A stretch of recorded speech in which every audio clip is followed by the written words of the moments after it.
A terra estava seca, o céu parecia fechado e Israel vivia dias em que muitos já não sabiam mais quem era o verdadeiro Deus.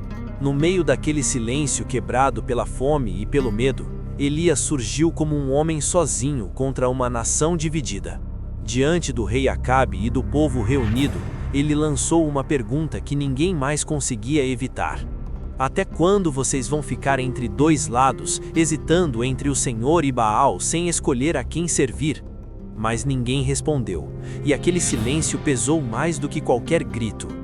Então Elias propôs um desafio público que revelaria, de uma vez por todas, quem realmente governava aos céus. 2 altares seriam preparados, 2 novilhos seriam colocados, mas nenhum homem poderia acender o fogo.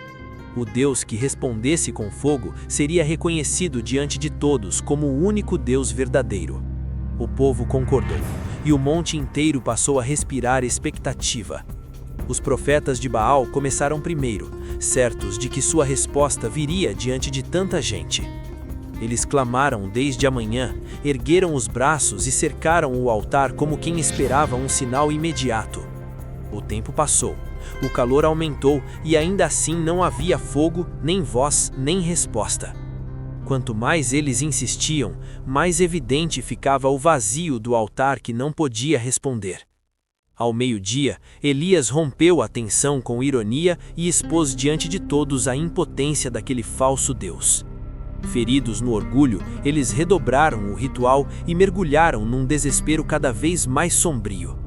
Mas o céu continuou fechado, e o monte inteiro assistiu ao fracasso sem qualquer sinal de poder. Então Elias chamou o povo para perto, porque o momento da verdade finalmente havia chegado. Antes de pedir qualquer sinal do céu, ele começou reconstruindo o altar do Senhor que estava em ruínas. Cada pedra colocada ali parecia lembrar que a aliança esquecida ainda podia ser restaurada. Depois disso, ele preparou a lenha, colocou o sacrifício e cavou uma vala ao redor do altar. Quando tudo estava pronto, Elias fez algo ainda mais surpreendente e pediu que derramassem água sobre tudo. A água desceu sobre a oferta, encharcou a lenha, escorreu pelas pedras e começou a encher a vala. Elias mandou repetir aquilo mais uma vez, tornando impossível qualquer dúvida sobre o que estava para acontecer. E depois uma terceira vez, até que a água cercou o altar como se apagasse toda a possibilidade humana. Ao cair da tarde, quando todos já estavam presos ao que viam, Elias deu um passo à frente e orou sozinho. Sua oração não foi longa nem teatral, porque a verdadeira autoridade não precisava de espetáculo. Ele pediu que o Senhor respondesse para que aquele povo soubesse quem era Deus e tivesse o coração trazido de volta. E então, sem aviso, o impossível rasgou o céu diante de todos. O fogo do Senhor consumiu o sacrifício, a lenha, as pedras, a terra e até a água da vala. O que nenhum homem podia produzir aconteceu em um instante, e todo o monte foi tomado por temor. Naquele momento, a dúvida perdeu a força e a verdade ficou clara diante dos olhos de todos. O povo se lançou por terra e reconheceu com temor que somente o Senhor era Deus. Mas aquela vitória não era apenas sobre um altar, era sobre anos de engano, mistura e afastamento. O confronto no monte havia exposto o vazio da idolatria e reacendido a memória do Deus vivo.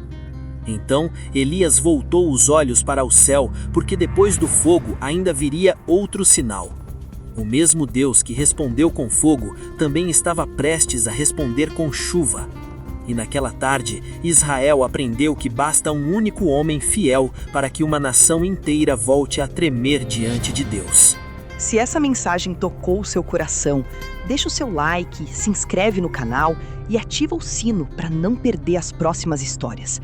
E comenta aqui embaixo Amém, para eu saber que você está comigo nessa caminhada de fé.